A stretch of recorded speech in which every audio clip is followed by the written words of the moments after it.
What is going on, guys? Welcome back to Swirly Plays. We are back with my favorite videos that I do every single year, our 2024 Game of the Year videos. It's finally time to talk about the year that was in video game. 2024 was a solid year, I would say. I'm a little hesitant in saying that. I still think it was good, but there was a huge chunk of the year where I didn't really play anything new because there just wasn't much out that I wanted.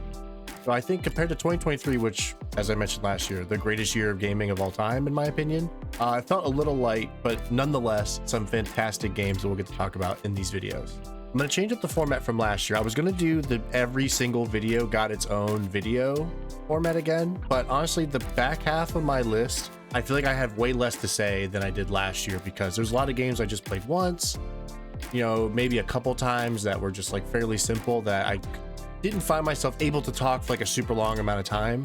So we're going to do it a little bit differently. I'm going to start by talking about some games that didn't come out in 2024 that I did play this year, which I don't think I usually do, but I played some pretty big ones this year that I put a lot of time in that I want to talk about. And then we're going to do like our honorable mentions. So I played 24 new games this year. We're going to go through 24 through 21 in this video.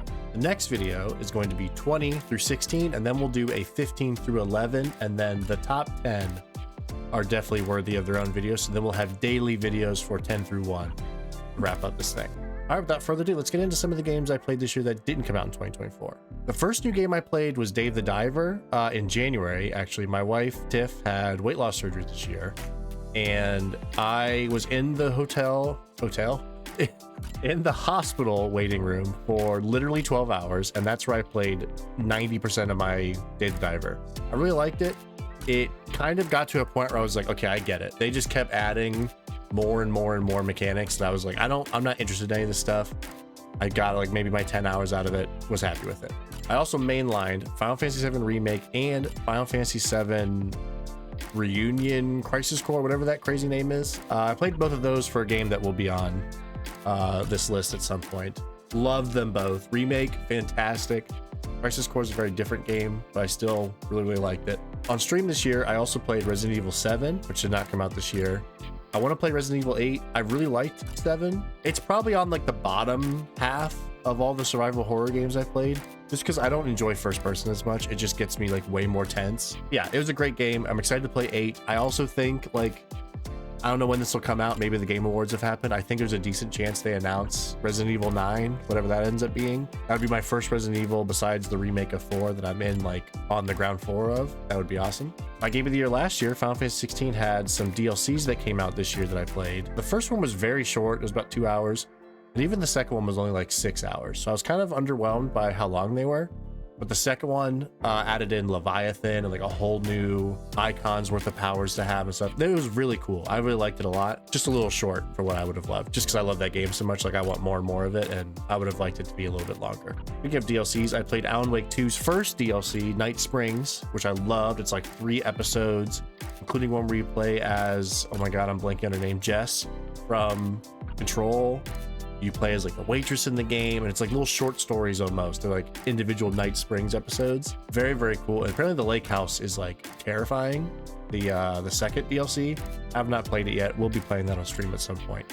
For Extra Life this year, we played a bunch of Jackbox games. I won't get into any of the details. I don't even remember which ones are in which bundles, but bracketeering was really fun. That's probably my favorite one. And Jackbox in general is always a good time. And they also brought back Backyard Baseball 97 this year, which I'm not counting as a brand new game. If I did count it, let's look at my list real quick. It would probably go, it might have been like 13. Probably 13th, maybe 14, something like that. I only played it for a couple hours, but I did play a bunch of it with Grayson, and that was really fun. But just the fact that Backyard Baseball, the backyard sports like soccer's came out since I played 97, or since I played baseball. Very pumped for all those to make a comeback. And I've kept the last one for last for a reason. I put an obscene amount of Slay the Spire in this year.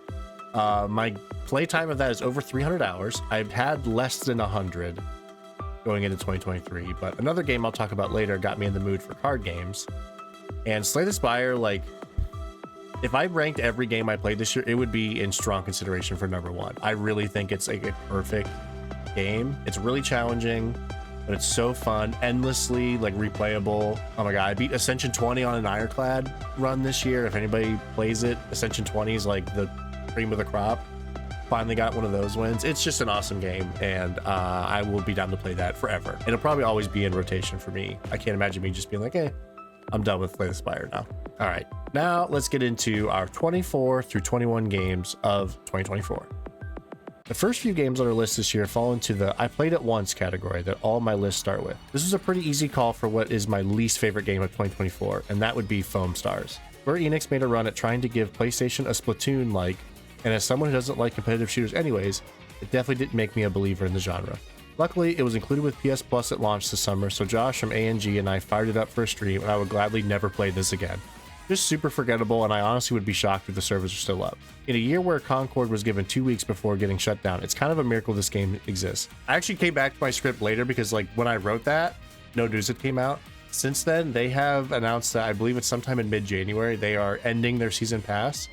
And the game's not shutting down, but like no content is coming out going forward. So it's actually kind of incredible that this game made it a whole year and is still exists. So good for them, honestly, but not my favorite game in the slightest.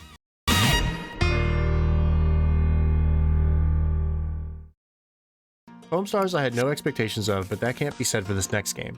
I was really excited to give Dungeons and Degenerate Gamblers a shot after another game with cards really struck a chord with me, and this was just a bummer.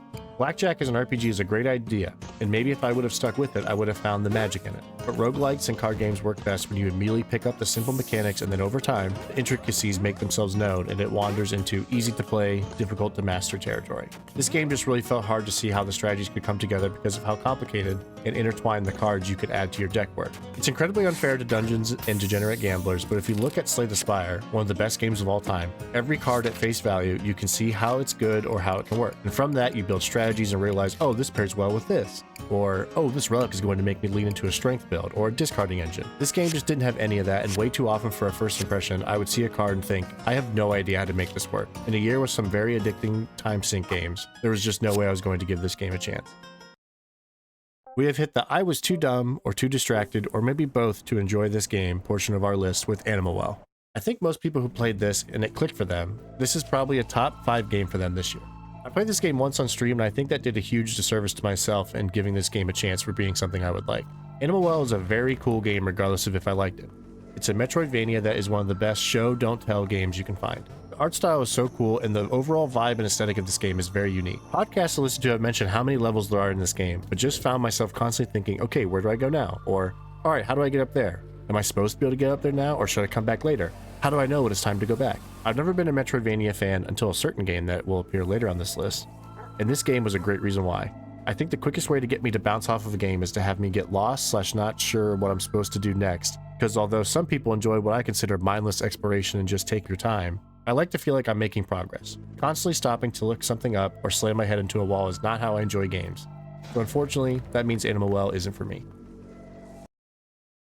Sort of like Animal Well, this next game fits the I think I'm too dumb for this game, but honestly I think Children of the Sun is this low because I just never went back to it. I really should have though because this game is so cool. Children of the Sun is a sniping puzzle game. It's like that movie Wanted where they bend the bullets. The idea is through different mechanisms, you fire one bullet that can move, change directions, be redirected, deflect, and altogether defy the laws of physics to kill a group of cultists who are responsible for the death of your family. The story is mostly shown through short cutscenes, but the art style is very cool and the concept of this game is top-notch. Similar to Neon White, it also has leaderboards for scoring, and having friends who also played this game would have been a blast to fight for the top score. But since I didn't have that, this game got a portion of a stream out of me and I really liked it, and the most I can say is it's the first game on our list that I would be willing to play again, but just never did.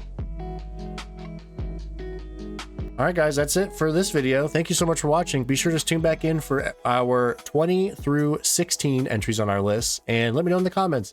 If you played any of these games, what do you like my opinion? Do you hate my opinion? Am I really just too stupid to like Animal Well and it's my fault? I know it probably is. Please be sure to like and subscribe. Follow me on Twitter at Swirly Games and on Blue Sky at Swirly Plays. I'm on there now. Be sure to follow me on Twitch at Swirly Streams, where I stream at least once a week. And until next time, listen to my dad, and I'll see you with part 20 through 16.